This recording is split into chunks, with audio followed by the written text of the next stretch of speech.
Are you truly paying yourself first in your business? Or are you stuck in the endless cycle of revenue coming in only to watch it disappear just as quickly? Welcome to another episode of the Vital Wealth Strategies podcast. I'm your host, Patrick Lonergan, and today we're diving into one of the most powerful financial frameworks for business owners, Profit First. My guest, Susanne Mariga, is a Profit First certified master, author, and fractional CFO who helps entrepreneurs turn their businesses into wealth-generating assets. In this episode, Susanne shares the strategies behind intentionally creating profit, structuring your pricing for maximum value, and why the people in your circle can make or break your success. She breaks down the Profit First system, which is a cash flow strategy that leverages human behavior to ensure you're not just making money, but actually keeping it. Whether you're struggling with pricing, battling in a competitive market, or you're just looking for a smarter way to manage your cash flow, this episode is packed with actionable insights to help you take control of your finances. Stick around to the end because Susanne also shares her step-by-step framework that helps business owners, even those starting from a financial mess, turn things around and build a sustainable, profitable business. Just a quick heads up before we get started. At Vital Strategies, we help high-income entrepreneurs keep more of what they earn. If you're tired of handing over six figures to the IRS, head to vitalstrategies.com/tax and let's change that. Now let's get into it with Susanne. Susanne, thank you for joining us here today. Oh, Patrick, it's an honor to be here today. So thank you for having me on your show. Yeah, thank you. So I think the thing we'd like to start off with is all entrepreneurs really start off desiring the same thing. They want to make a profit, right? They're bringing this product or service to the marketplace, and profit is the goal. It's okay to have these ideals of like making an impact, but if we really can't make much of an impact if we're not driving dollars to the bottom line, right? That allows us to scale and grow the business. And so I think part of the problem for entrepreneurs is, business is hard enough the way it is. I don't have that time and energy to figure out how to create a system around my finances and building, profit into that. That can be hard. Oftentimes the system is we just hope and pray at the end of the year we've got some dollars left over.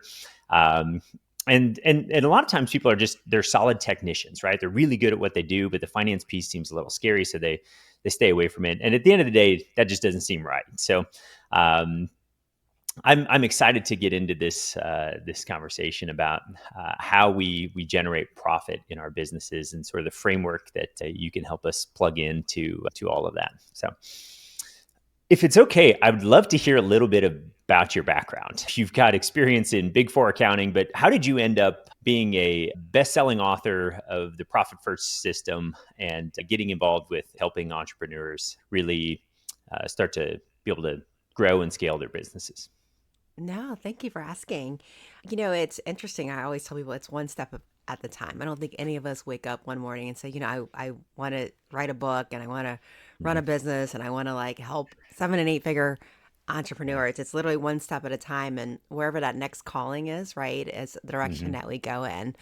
I think that I'm super passionate about helping entrepreneurs because, I've been there. I am an entrepreneur. When I started my business, like many entrepreneurs, I love what I did.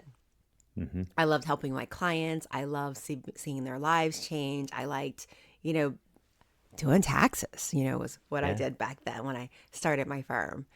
I remember when I started my firm, I love what I did so much that I would have done it for free. I mean, and that's exactly how most entrepreneurs are. They start their business because they want to make an impact in the world, right? We want to make the better widget that changes lives, or we want to have staff that we groom to become the next leaders in the world. And none of us want our tombstones to be unvisited and unremarkable, right? And unfortunately, when that happens, we put service to the forefront, but profitability doesn't necessarily tie with having great service. If you do great work and you do it at a low enough price, you just get more great work to do, right? Volume doesn't necessarily equate to profit. Having millions in revenue doesn't necessarily relate to having profit. And so, I learned a lesson like many of us. I learned what it was like to watch my children start to grow up and not be around, which was not one of the reasons that I started my business. I learned what it was like to be busy all day and weekends too, but not really have anything to show for it. In fact, my husband have you thought about going back into corporate and getting a real job because then you'll get paid? And I realized that there was something wrong, that doing a great job didn't necessarily correlate with having the outcomes that we wanted personally. And it wasn't really until I discovered the book by Mike McCallow's Profit First that I learned that you really had to create profits intentionally. You had to create the bottom lines that you wanted. You had to engineer your results.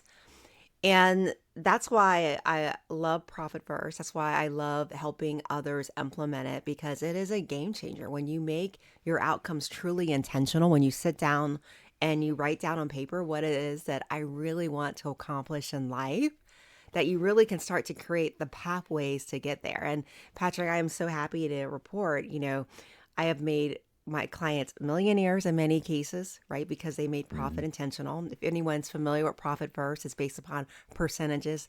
There's a percentage of money that goes to owner's pay. There's a percentage that goes to profit. There's a percentage that goes to your tax account. And this percentage, when your revenue increases because you're doing great work, that means your owner's pay is going to increase, your profit's going to increase, your taxes are going to increase. And so naturally, you're rewarded for the performance of your business. And I have seen clients, buy their own farms, buy their own buildings. I ended up selling my accounting practice. And it was interesting because I literally had it on the market with a broker for 4 weeks, and we had four offers within 4 weeks, and it was sold within 1 month. So, like, literally, that's how Profit First will turn your business around. Mhm. I love that. I love that. I'd like to just back up and acknowledge just a few things too. We talk regularly about how hard business is. I think social media at times can paint this picture like anybody can be a millionaire. You just start your own business and everything will be great. But I also would like to acknowledge not only is business hard. My wife's a female business owner, entrepreneur. Being a woman business owner, I think, is harder. I think there's data out there that supports that. Then you layer on the fact that you're a minority woman business owner, and it's like it's really impressive, all of the challenges that you've had to fight through, and I love that you co-authored with Mike McCallowitz, "Profit First for Minority Business Enterprises," and the success that that book has had. So, I just would like to just stop there and acknowledge all those pieces. I think that is wonderful, and I appreciate you sharing your story about grinding it out as an entrepreneur, going, man, I might have to, my husband's encouraging me to maybe go back to get the corporate job because, this is more of a hobby than it is an income source. And then the end of that story being, we created a profitable business that sold quickly with a number of buyers. That I think that's the dream for a lot of entrepreneurs. I want to grow this thing, scale it, and sell off the business at the end of the day. So thank you very much for sharing that. I'd like to hear just the transition. Like, how did you go from CPA to getting more into the fractional CFO work and really um, being intentional about taking this profit first system and putting it into people's lives? How did that transition happen? Absolutely. And, I was a CPA for many, many years. I mean, I grew up in accounting. My dad was a CPA. I remember when he was raising me, it was like, it was a game of creating balance sheets and seeing if I get the same answer that he does when we do a tax return. Like that was our game, as a Yeah. kid. He had to do what he could to like get free babysitting. And so, I always love numbers. And really, in terms of like getting more into the fractional CFO, I think it started to happen when I had the accounting firm. I was talking to clients or new clients that were coming in, and everyone would tell me that the reason why they were switching was because their accountant never talked to them. Like literally, Hmm. their accountant never talked to them, or they would make them feel ashamed at tax time and go, "Why didn't you do this?" And they're like, "Well, why didn't you call me and tell me to do this?" Like why are we looking back after the year already closed, and you're telling me there's nothing I can do about my Hmm. tax situation? And I realized that there was a void in the market of just having accountants that knew how to speak to people and cared enough to do that. And so, and then of course, I would see clients every year as a CPA, and they were so focused on not paying taxes Hmm. that they weren't making any money. They had nothing to show for their work. They were so Yep. busy buying these 6,000 pound gas guzzlers, getting into debt, that they weren't focused on things like, how do I fund my retirement account, or how Right. do I be able to retire one day, right? When I'm ready to Hmm. walk away. And so I saw that need in the market as we were growing. And for your audience, that's a great opportunity. Looking at your business, what are your customers asking more of you from, right? Um, is there a need there that you can better be able to support them, that they might be willing to pay a premium for? And Right. so that was starting to blossom even in the accounting firm. And, in terms of selling the firm, I was 46 years old when I sold the firm. So I tell people technically I retired at the age of 46. Like literally, I was a millionaire at that point, and walked Hmm. away from my company. And, and I'll tell you, there's guilt when you get to that point of selling your business and walking away. I remember my kids would go to school and they were like, Mom, you're bugging me. You're bugging me. Hmm. You have nothing to do. Stop bugging me. And people were still reaching out like, okay, so you sold your firm, you're not taking clients anymore. Would you consider being our fractional CFO? Would you consider doing some consulting work for us? And so that's kind of Hmm. where that blossomed from. So the clients that I work with now, they're 7 to 9 figure companies, and they have very different problems. Patrick, I know you work with Hmm. 7 to 9 figure companies too. Then your startup Yep. companies, right? They have team at that particular point. They're Right. starting to delegate. They're starting to delegate financial things. Hmm. And what they're finding is sometimes, the team, they join the company because they want to do good, right? They want to have great healthcare that they're providing to their clients, right? Their patients.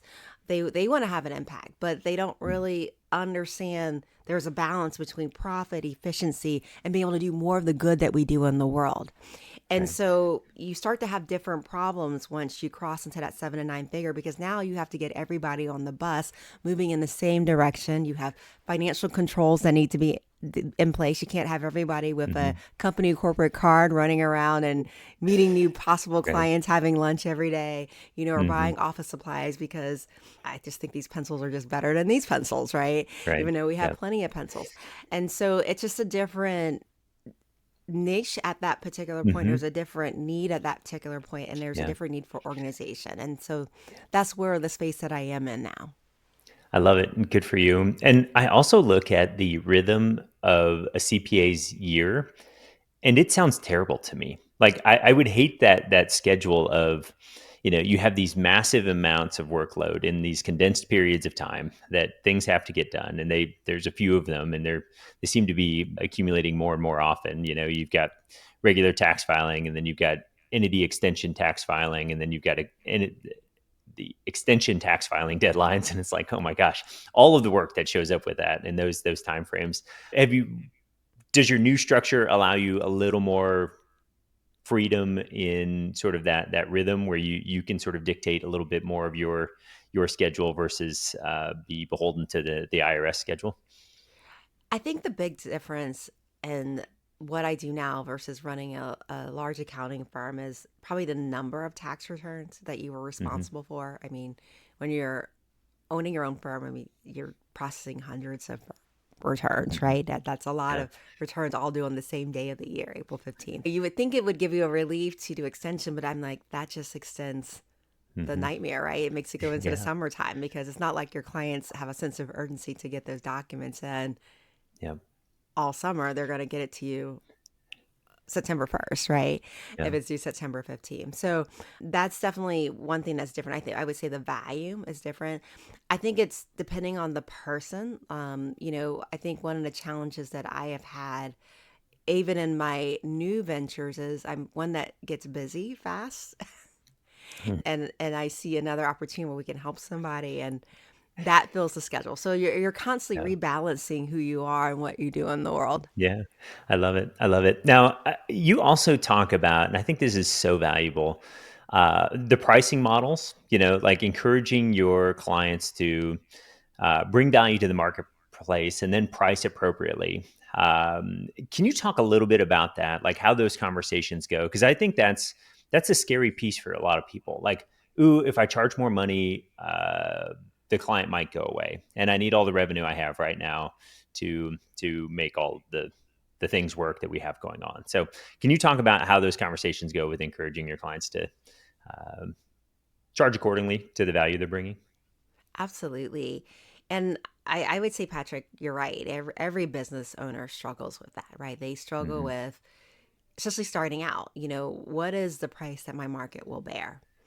And I have seen clients, I've been guilty of it. They call around, Hmm. what are you charging? I could be a potential Yeah. client, are you charging $5? Maybe I need to charge $4, right? Right. And Right. it ends up being this pricing war, right? And it's interesting because when you're engaged in a pricing war, who wins at the end of the day? It's the one that can get to free is what Right. wins. And who really Yeah. benefits when it's free? And Hmm. so competing upon price is never going to get us what we want. Yeah. Instead, we have to compete based upon value, meaning that what is the difference that I'm going to make in your life if I provide this service or if I create this widget for you? What is the difference between where you are today versus where you're going to be at and versus going with somebody else? And you Right. have to differentiate that in order to really command the price that you're going to need to support your costs. Because at the end of the day, if you're not pricing adequately, you're not going to be able to hire the best and the brightest. Hmm. I can't tell you how many times I meet entrepreneurs and they hire based upon who they can afford versus who's going to do the work the best. And when Right. you hire based upon who you can afford, you have to hire two of them to equal one. The other thing that I think is really valuable, and you touched on this earlier, but the circle that you're in, right? I think there's so much data around the five closest people to me are a reflection of me. So if let's use our health for example. If I've got all of my friends are overweight smokers with diabetes, I'm probably an overweight smoker with diabetes. Is going to be the way that works out. And so I think it's really valuable to start adjusting your circle, the people that you're hanging out with, and because they're going to be thinking differently, they're going to be doing different things, they're going to be encouraging me, and I'm going to feel this maybe even subconscious pull to like, I need to get to their level. I need to get my act together from a finance perspective, or it could be anywhere, right? Like I need to get my marriage on their level, I need to get my health on their level. So can you just talk a little bit about the value of circles? Circles are extremely valuable. And first of all, I'm going to say this. If you find yourself in a place right now where you're alone, where you aren't surrounded by the people that you prefer to be, it's not something that happens overnight. Hmm. Relationships take time to develop and it's okay. Don't beat yourself up about it, right? It takes Yep. time to build those relationships, to get to know people at that level. And and you may get to know lots of different people, right? Like you mentioned, Patrick, there's the person that Hmm. helps you with your marriage and may not be the person that helps you with your finances. That they they may not go together very Right. well, right? Absolutely. And so there may be a different person for each of your needs.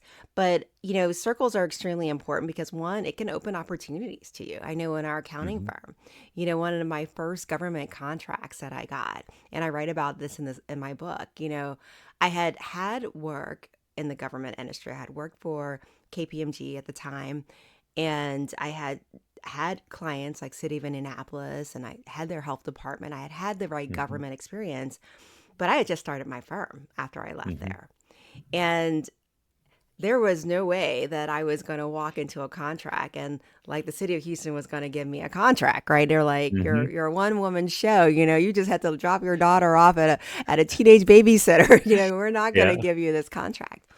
But what I did was I went anyway to the RFP Hmm. meeting, request for proposal meeting. I went anyway, knowing full well that I probably would not get a contract to this meeting. I got dressed up in my best suit. I Hmm. arranged daycare because I was just starting out, and I showed up. Hmm. And what I got to learn from sitting in that circle was one, I got to observe the process. Yeah. I figured, I would observe the process. I would learn for when I was actually ready to go. And I shook hands, said hello to a lot of people. But one of the hands that I happened to shake hands with, and I never would imagine, was someone from another accounting firm, from a Hmm. bigger accounting firm, a bigger local accounting firm. And, he asked me about my experience. He asked me if I was bidding, and I said, I'm not sure if I'm going to bid because, I mean, I had to be honest. I mean, Hmm. there was no chance in the world. Yeah. But what happened was he ended up recommending me to another client who needed a finance director, Yeah. who needed some interim work on being a finance director for a major city. And that turned into a contract that lasted over a decade, where I got to use that experience to be able to, one, build the city up and have them Hmm. implement good financial controls, but I got to build my own resume because of this Yeah. experience that turned into other clients. And I can say I have I have managed, $100 million budgets, Yeah. because of this type of work that I was able to do. And so, it's, you never know when opportunity will open up to you. Don't beat yourself up if you don't have the right people in your circle that can help you out or give you the right advice. It's about putting Yeah. yourself in new environments and new situations where you never know who's God's going to put in your path. Right, right, absolutely. I love that, and there's so much truth in the value of our network. I wish there was a way to quantify it, but I saw some data put out by, I believe, was LinkedIn, and most job placements happen through acquaintances. Not even like a good friend connects you. It's like, oh, hey, I went to college with this guy. I know this opportunity's over here. You should call, you know, Joe or Jane and just have a conversation with them. And it sounds like you're showing us that, right? Like you met somebody, effectively an acquaintance, but they go, "Hey, I think you'd be a great fit for this opportunity over there." And oftentimes it's easy to decide not to go do the networking thing, to not show up to the event and just sort of be an observer. But we've seen our network has just been incredibly valuable to us over decades, and people that were unlikely in our book to help like became super valuable to us, and it was. Um, I just appreciate that point of view because I think it's something that entrepreneurs need to do a better job of. So this is great. So I would love for you to give us an overview. You touched on it a little bit percentage wise, like how profit first works, but I'd like to get into that discussion. And I think to set the framework, generally this can apply for business owners at almost any stage, right? It's amazing how we've seen some business owners with tons of revenue have no systems in place, and it's like, how are you even here, right? And it's a very leaky bucket. There's problems all over the place. So we think about things from like levels, right? Like no matter where you're at in your business, you got to get the level one stuff done, and then you move to level two, and then you move to level three.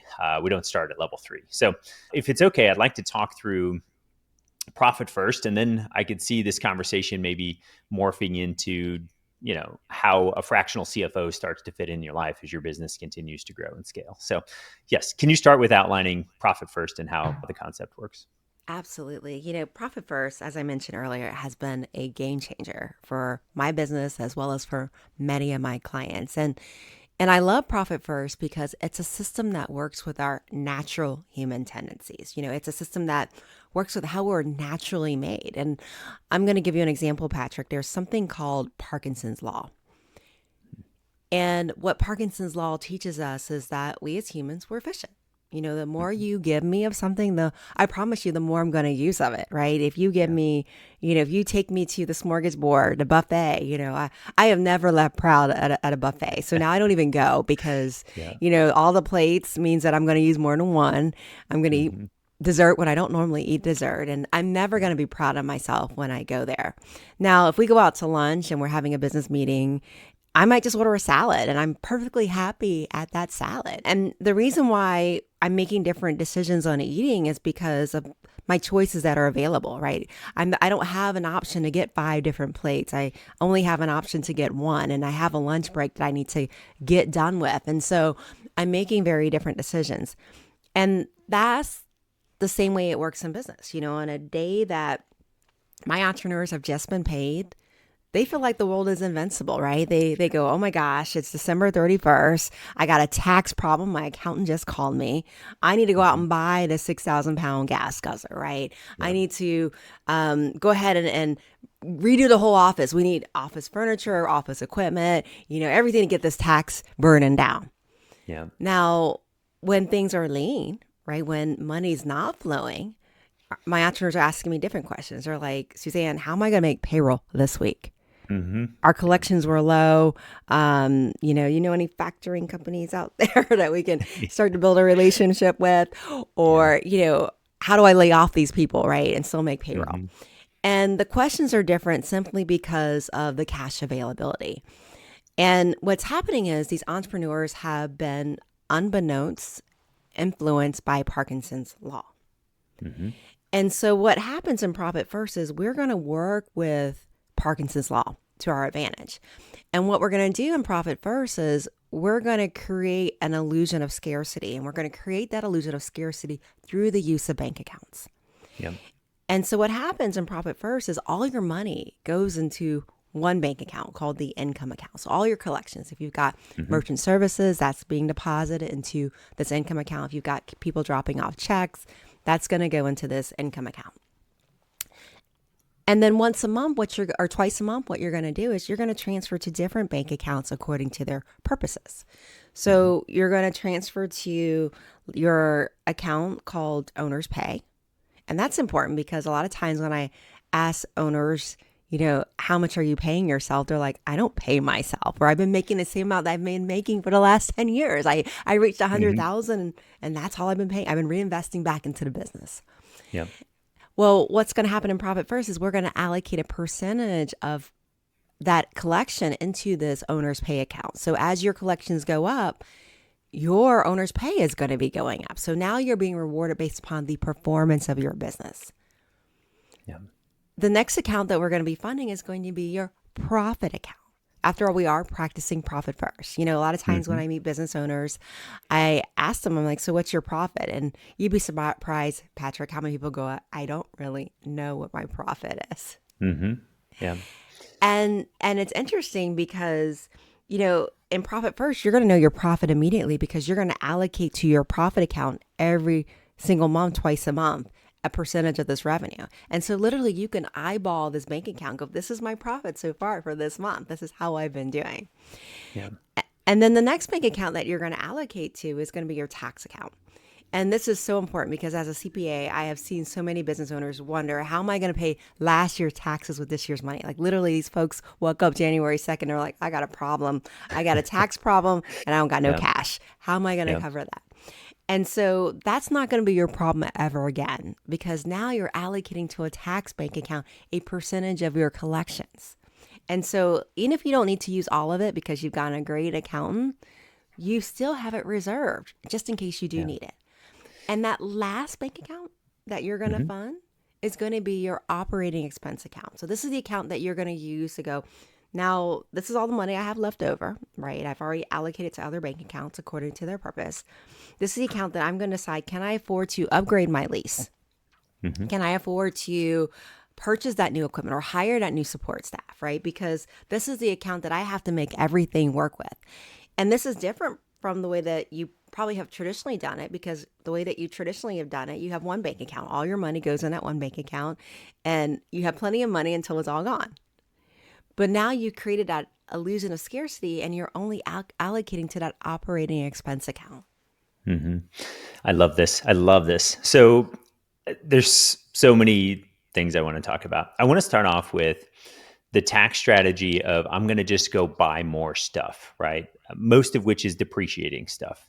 So it has nothing to do with wealth building. From our point of view, we think that's terrible tax strategy. If you need a new vehicle, fine. Let's buy a vehicle and we'll get a tax deduction for it if it qualifies. But please don't just go, finance a new vehicle because it's going to accelerate some depreciation this year. Like that, we don't like that at all. So I appreciate you acknowledging that. The other thing that I really like is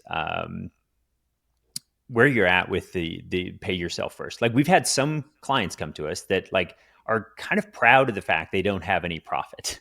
Their dollars are like, they're buying stuff every year and they're like, yeah, I don't have a tax problem. And it's like, well, you really don't have a profitable business. What you have is a job that has a ton of stress associated with it, and that's where the owner's pay account comes in. It's like that's your wage for running the business, for doing the work.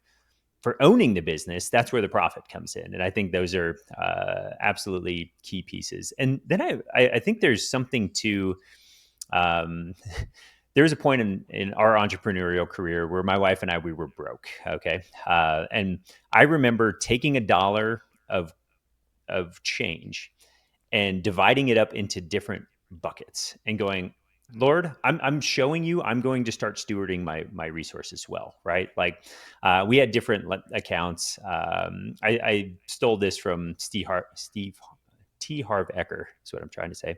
We had 10% to the financial freedom account, 10% to the giving account, 50% goes to um, expenses, like what it takes to run my life, 10% goes to play, 10% goes to long-term savings for spending. So if I want to buy a car, I've got down payment and I can finance as much as will fit in my 50% piece. And then the last 10% was education. Like I need to learn more, develop my human capital piece. And so we were just like, okay, we're just going to show the universe that we're going to start being good stewards. And I think what you're talking about here is exactly the same thing. It's like, all right, I'm going to start stewarding these resources well to sort of demonstrate that I'm worthy of more dollars coming into my life. And then I think one thing that highlights that um, Parkinson's law piece that's really really good is oftentimes Americans are terrible savers, right? Because if you just put all the money they make their wage, it goes into their bank account, they don't save anything except for the 401k. The 401k is exactly what you're talking about. It automates that piece, it gets the dollars out of their account. They don't even realize it's happening. And then they get to retirement. It's like, oh, I've got $1.5 million in here just because every single pay period, the dollars came out, automatically went into this thing. They didn't get into my account. And so we are huge fans of automation. Like the entrepreneur doesn't have they might have a 401k in place, but they have so many extra dollars that are falling outside of that 401k. We have to start automating where all these dollars are going, because if you just leave it in there, Parkinson's law, like you said, well, it'll just find a use for it. And so I wanted to highlight all those pieces because I think there's so much value in all the things you just said. Thank you. And I love that idea called the freedom account. I mean, like, man, that just wants me just to like throw money in the freedom account too. Yes, yes, absolutely. All right, so this is wonderful. So I guess one of the questions I have for you is, I'm an entrepreneur. I'm a little bit of a mess. Okay, I'm looking at my bank account because I don't have a system set up. I don't probably not doing a good job running my financial statements, my P&L, all those other things. Where do I start? I don't see enough dollars. There's not enough percentage wise to start divvying up into these accounts. What is the first step I should take to start taking action on getting these things set up for my business? So the best day to have started saving would have been 10 years ago, right? Hmm. The next best day is today. Because the reality is, when you start saving, we all start with nothing, right? I remember when I first had my daughter, I had just left my corporate job, and I was going to start my own business, and we literally, just we were starting from nothing, and Hmm. I remember I like found the bank statement like many years later, and just kind of cleaning out the different cabinets, and I was like, oh my gosh, I should have been having panic attacks. I should have been like sweating bullets. I should have went right back Hmm. to work. Like literally this Hmm. bank, like we had just had this little girl and we had $2,000 to our name. I Yeah. was like, that wouldn't even have covered the mortgage. Like, what were we thinking? Me, Hmm. starting a business, leaving my corporate job. And and so the reason why I share that story is you have to start someplace, and it starts with the process, right? It starts with, even if you can put away $20 a month, right, into that freedom account, that $20 a month, will get interest. If you're invested, it'll get dividends, it'll get appreciation because Hmm. stocks grow, hopefully, over Right. time, Yeah. right, depending on what you're investing in. And hopefully, we're investing wisely. So it starts with just starting. And that's the same way it works with Profit First. It starts with just starting. And maybe Hmm. for you, it doesn't mean starting at what we call the target allocation percentages. Hmm. You guys can get that from my website. I have something called profitmap.co. And actually have the recommended target percentages there, that if you want to download that, you can absolutely download to see what a healthy company looks like in terms of percentage of profit, owners pay, tax, operating expenses. But you don't have to start there. Start with 1% profit. Just start with Hmm. 1% profit and then build it from there. Next quarter go up to 2%, but start with 1%. And make it a game. Like, what needs to happen for me to create 1% profit? Is it letting go one of my subscriptions to one of my magazines, right? Right. Is it maybe if I'm at my lease is ending, maybe I can start working remotely for some of you guys, right? Yeah. What can we do to get to that 1% profit? And then next quarter, okay, we're going to go up to 2%. What can we do to make it go to 2%? But then just build it Sure. from there. Yeah. Yeah, I love that. And there's a number of good books on there out in the world about building habits, and almost all of them point to we look at Charles Duhigg's book. He talks about the power of habit, and he talks about fitness and working out. He was like, make the habit going to the gym, not even working out. Like, set the bar really low, just go there and just make it a habit that every day you show up. And that's all you have to do to sort of check that box. Like, I'm just going to show up to the gym today. And if I decide to spend 10 minutes on the treadmill, great. If I decide to lift some weights, great. But if I don't, it's okay. And before you know it, incrementally, you start increasing, like you talked about. It's like, okay, I've been able to show up. Now let's make it a minimum 10-minute workout, right?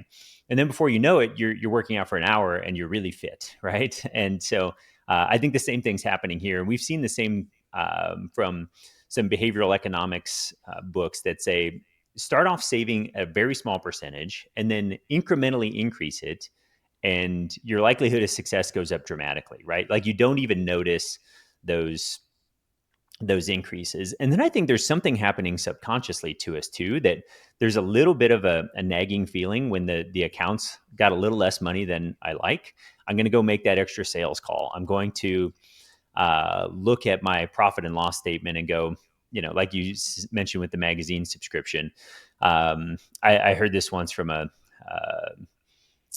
book called Unreasonable Hospitality, of all places, but they said in there, they said the raindrops fill up the oceans, right? So we have to start looking at all the little things that are out there that we're spending money on, and if we can reduce some expenses, like, that number just flows to the bottom line in the form of profit. So I love all of those pieces that you're outlining there. I think that's brilliant. Thank you. And Patrick, I was going to add too with that is, you know, it's hard to see it when you're Hmm. going through it, especially when you first set that goal. It feels like, oh my Yeah, gosh, I'm never going to get to the goal. yeah. And the reality is, even when you change it, even if you just set a 1% profit goal, if you've been running at a loss so far today, that Hmm. 1% profit goal just changed the entire course of your business. You are no longer Yeah. running at a loss, right? And when businesses sell, they sell for either a multiple of of revenue, right? Or they Hmm. sell for or a multiple of profit. So somewhere between the multiple of EBITDA or the Hmm. multiple of revenue is where that goes. And so, like, you've got multi-million dollars, $50 million in revenue, but you're running at $1 million loss. What's the valuation on that company? It's a negative number, right? You'd have to pay somebody to take it generally. So yeah, Exactly. And maybe, so right? Yes, yep. I love it. sometimes you are paying someone to take it, right? You have to pay Hmm. for the bankruptcy attorney to dissolve it. Yes. Because that's how a $1 million loss Yeah. is being financed, probably through debt. Right. And so, really, it's about your doing this 1% shift isn't just Hmm. about changing your life, but it's also creating your business into an asset that you can Hmm. eventually sell. And then one day, when you're 46 years old, you can sell that business and Yeah. retire. I love it. I love it. And there's also something that we like to acknowledge as well. Maybe this is an America thing. We want to drive through breakthrough, right? We want the 5-minute abs. We want instant change. And I've got two teenage daughters. I've got three daughters total. Two of them are teenagers. They're both competitive athletes. And one of the things that we talk about is the work you're putting in today, you won't notice the difference from yesterday. You won't. You're not going to notice.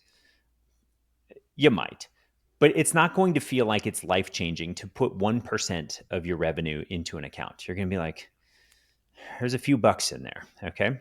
But what happens is you start doing that day after day after day. And then you look back a year from now and you're like, all right, those imperceptible incremental changes now have compounded to something that is incredible. And it's producing lasting value and is worth all of the energy and effort, even though you couldn't see it from day to day. So I love all that.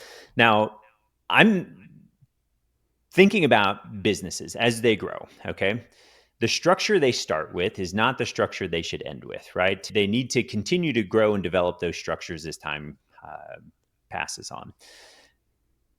But before we get into that, is there anything else we should talk about for profit first before we talk about, additional structures we can add into our business? I think we've covered profit first pretty All well. right. Yeah, I think the key with profit first is just to get started. The faster you get started, the quicker Mhm. you're going to build. Yeah. And and that's really where you're going to end up getting to your goal is by just like you said starting. Yeah, I love it. And you have so many free resources on your website. People should go check those out, download those. You've got videos, you've got tools. It's fantastic. We'll have links to all of that in the show notes. But you do a fantastic job of helping people just lay the foundation for getting started with Profit First. So I appreciate that. Okay, so now I've got my Profit First structure in place. My business is growing. Now I think we can probably start to look at where I'm at with my financial reporting. You touched on this earlier too, and who's my financial controls and some of those other pieces, like who has a credit card, who doesn't. There's things like cost of goods sold. Sometimes people hear that and they're like, I don't even know what that means, right? And so, and operating expenses and all these other things, right? As our business grows, it's really good to start getting those expenses and income and all those other pieces categorized correctly. So now I can make appropriate decisions in my business. Can you talk a little bit about your fractional CFO work and maybe some of the common issues you see for somebody that's like had a growing enterprise, like it's profitable, it's starting to work, but now they're starting to bump into some additional finance problems, and they need to bring in additional help instead of trying to figure out how to maybe run those financial statements well. Exactly. And I think that one of the challenges that a lot of businesses grow as they grow that they run into is that they find that the person that may have brought them to one point is not the person that's going to bring them to the next point. Yeah.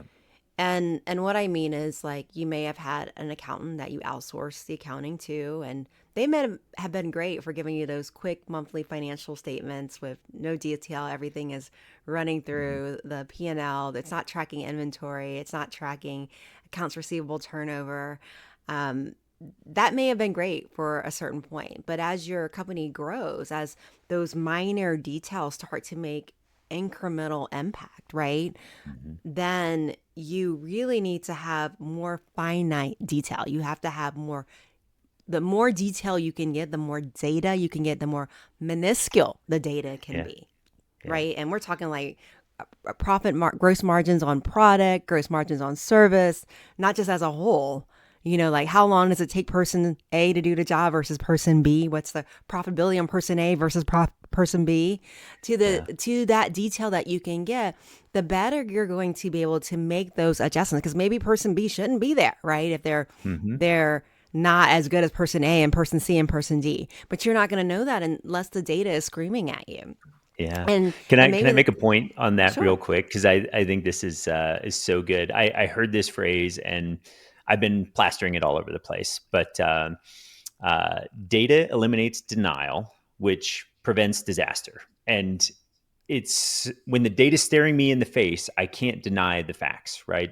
Where if I don't have the data, I can pretend that that person's performing well and that product's actually not losing us money and everything's going swimmingly. But when the data's staring me in the face, I'm like, ooh, I need to solve these problems because if I don't, there's going to be a disaster coming down the line. So I couldn't agree with you more on having access to really good data. So I'm sorry for interrupting, but yes, please continue on. And there's so much that an outsource small accounting firm is going to be able to do for that. And Hmm. so what a lot of times what we'll do is we'll help our clients bring that accounting in house. So we'll help them hire, right? And that might not be someone that you already have on staff. You know, if you have an office manager that might be doing it, that office manager might be great at buying office supplies and doing scheduling, but they may not have the financial acumen to understand what a stock ticker is or Right. understand how to, really create financials. And so a lot of that is us potentially going in, helping you build that accounting department from scratch so that you can get that data into the minute line Mhm. entries so that you can get day to day, like what was my profitability for yesterday, right? Right. Or and so that, or what am I expecting my revenue to be for today? Mhm. And so really being able to create the systems, the people, in order to get that data readily available, really real time. Mhm. Yeah, I love all that, and we could probably talk all day about, all the different financial structures you could put in place to manage. Like we have some clients that have large accounts receivable, right, and they've got accounts payable too, and they're trying to manage all of these things, and so they're creating like a 13-week cash flow to just go, okay, these are the dollars we're expecting to go in. Now we can sort of manage the dollars going out and make sure that we're not running ourselves out of cash because one of the things that we spend a lot of time talking to our clients about is just managing cash and liquidity, right? The number one reason businesses go out of business is they run out of cash. So we think about our four cornerstones of planning. It starts with cash flow, then we move to tax strategy, then we move to investing dollars, and then finally, once we've built some wealth, let's protect it with insurance and legal structures and that type of thing. So yeah, I the importance of managing the cash really well is just it's the first step of running a successful business. So I appreciate all the work you're doing there, helping entrepreneurs take their enterprises to the next level. I think that's wonderful. Anything else we should talk about on the fractional CFO side of things before we move to the next topic? I think every company is different. Hmm. Your company A is going to be very different than company B. I mean, culturally, it's going to be different. Process wise, industry, it might be different. And so it's important to really be open to the fact of customizing what you do, Hmm. which is really important with that. I think it's good to, as a fractional CFO, I have a lot of experience with a lot of different industries. So there's cross pollination of what worked in one industry may not be in Hmm. another. So let's bring it to another and see what happens. So those Yeah. kind of things also help too, is getting that wide array of experience to incorporate different ideas that you may not be doing. Hmm. I love it. That's fantastic. So when you're thinking about your fractional CFO work, we've talked about 7 to 9 figure businesses is are businesses that you work with, but who is an ideal client for you? If somebody's listening to this, and what would you identify as like, hey, if you're fitting into these categories, this is the type of person that we feel like we can really add value to. I know it's a wide range, but if you could narrow that down to like, if somebody's in this category, that would be great. So I would say definitely above the $1 million mark, where you're starting to realize that what you have isn't working. It's not enough detail. It's not timely enough. You definitely want to be more profitable. I think is Hmm. really important. And you're wanting to maybe control your data more internally in house. You want to have a better understanding of your financials and what they mean is very Hmm. important. And you're also ready to make some hard decisions. Yeah. Is our Yeah. ideal client, because I'll tell you, there's not one implementation where the person will walk out and say that they are not a change person. I think Hmm. everyone changes when they Yeah. implement. I love that. I love that. And going back to the data piece, one thing that the data does is it brings the truth right in front of you. And I think as entrepreneurs, oftentimes it's easy to deny the truth that's standing right in front of us. And so oftentimes we have to accept that truth. And then we have to, once we accept it, we have to make decisions based on that information. And those can be hard. It's easier to just stick my head in the sand and go pretend like it's not there. So I appreciate you acknowledging that, because oftentimes we're in the same boat. Like when you come to us, we're going to introduce new ideas to you. We're going to introduce new ways of doing things, and if you want to keep doing things the same way and expect different results, it's going to be really challenging. So I do love that. So somebody wants to engage with you on the fractional CFO side. What is the best way for them to get in touch with you? So the best way to get in touch with me would be to go to our website. Hmm. Our company site is www.marigagroup.com. And our contact information is listed there, and set up a consultation. Yeah, very good. And Suzanne, we'll make sure we have all of that in the show notes and in the emails we send out for listeners so they can be able to click on those links and get right in touch with you. So let's say somebody isn't quite to that status yet. We've talked a little bit about all the free resources that you've got, but obviously they should start with your book, Profit First for Minority Business Enterprises. That would be a great place. But what else do you have out there for somebody to tune into to start working on some of these profit first principles? It's obviously the listeners are avid podcast listeners, Hmm. and they love listening to financial information. We also have a podcast called The Profit Talk, and we do talk about different profit first topics within the Profit Talk. So that would be another great place to learn more and listen more. Hmm. I love it. And again, we'll have links to all of the resources that Suzanne's got available, from the podcast to the profit map and all those other things. I know she's got some great videos. We'll make sure all of that is in the show notes as well. So Suzanne, when I think about the progress that people make here, it moves them to creating peace of mind in their business. Being a business owner is hard. It comes with a lot of stress.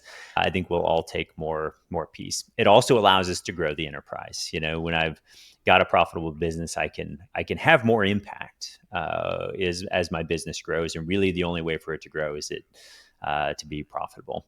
It also then moves me towards financial freedom, right? Like I can have um, this profit that's generating wealth for me, outside of the business. The business may be really valuable, but it's really nice to have profit outside of the business. And then ultimately, I'm building enterprise value. I'm taking the value of my business, like you were talking about earlier, and how businesses are valued. And we think about, you know, uh, net income, EBITDA, all of those different, factors that we can look at and go, okay, I'm going to get a multiple of that.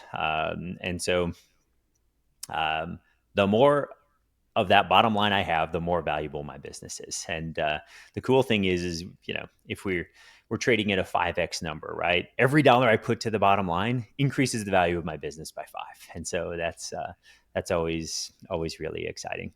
And then we think about what happens if we don't do that, right? Like we continue to struggle, potentially go out of business. We talked about the enterprise value being expensive in the form of bankruptcy, right? If we're have a negative number there. And I also just in all of this discussion appreciate your top line number is not, it can be a very sexy metric, but at the end of the day, I would rather have a $3 million business that nets $1.5 million, 50% profit margin to me is the owner versus a $50 million business with a fraction of that, or negative, like you talked about. Please give me 3/50 all day long when we're talking about profit. So that's good stuff, and it just eliminates a lot of frustration. So this conversation has been very, very valuable. I appreciate all of your wisdom and insight. Any final thoughts before we wrap up? Yeah. I just wanted to share too, if folks are interested in buying the book, and like you mentioned, Patrick, it's called Profit First for Minority Business Enterprises. And you talked about as an entrepreneur, when we're profitable, we're able to do more good work in the world. And one of the things that I did when I wrote the book was I said, how can we create a foundation where we create a book that continues to keep giving? Mm-hmm. And so one of the things that we did was we set up a permanent endowment with the book, meaning that when a book is sold, $1 for every book is contributed to a 501c3 by the name of Hope Worldwide. Yeah. And Hope Worldwide then sends the contributions to Zimbabwe, and we send girls to school. Wow. And I'm proud to say that since our book published, we have filled up a classroom every single year of young girls that we have sent to school in Zimbabwe that would not be getting an education any other way. So, it's when you create a initiative, you never know the impact that you're going to have Mm-hmm. in the world. And so, definitely if you do buy a book, thank Yeah. you for sending a girl to school. That's beautiful. I love the impact. Oftentimes businesses can get a bad rap, in the media and that type of thing. Like, oh, the big bad business owner. But at the end of the day, like we're making a positive impact in so many different ways. We're providing jobs for people. They're able to create abundance in their own lives. And I love what you've got going on there. You're impacting people around the world that may have no idea who you are, the the wealth of knowledge you've brought to the marketplace, and it's changing lives. So, like that's not just a small change in somebody's life. I think about education and how important that is for us to just grow and succeed in today's world, and that's amazing. So, thank you so much for all the good work you're doing, both here and around the world. It's wonderful. Thank you, Patrick. Thank you for joining us on another episode of the Vital Wealth Strategies podcast. I'm sure you found this conversation with Susanne Mariga valuable. You now have actionable insights to take your business finances to the next level. If this episode resonated with you, do me a favor, share it with someone who could benefit from these strategies. The more we help each other, the stronger our businesses and our communities become. If today's episode got you thinking about how much you're really keeping from what you earn, let's take it further. Visit us at vitalstrategies.com/tax to start building a tax strategy that works for you. And remember, you're a vital entrepreneur. You're vital because you're the backbone of our economy, creating opportunities, driving growth, and making an impact. You're vital to your family, building abundance in every aspect of life. And you're vital to me because you're committed to growing your wealth, leading with purpose, and creating something truly great. Thank you for being a part of this incredible community of vital entrepreneurs. I appreciate you, and I look forward to having you back here next time on the Vital Wealth Strategies podcast, where we help entrepreneurs minimize their taxes, master wealth, and optimize their lives.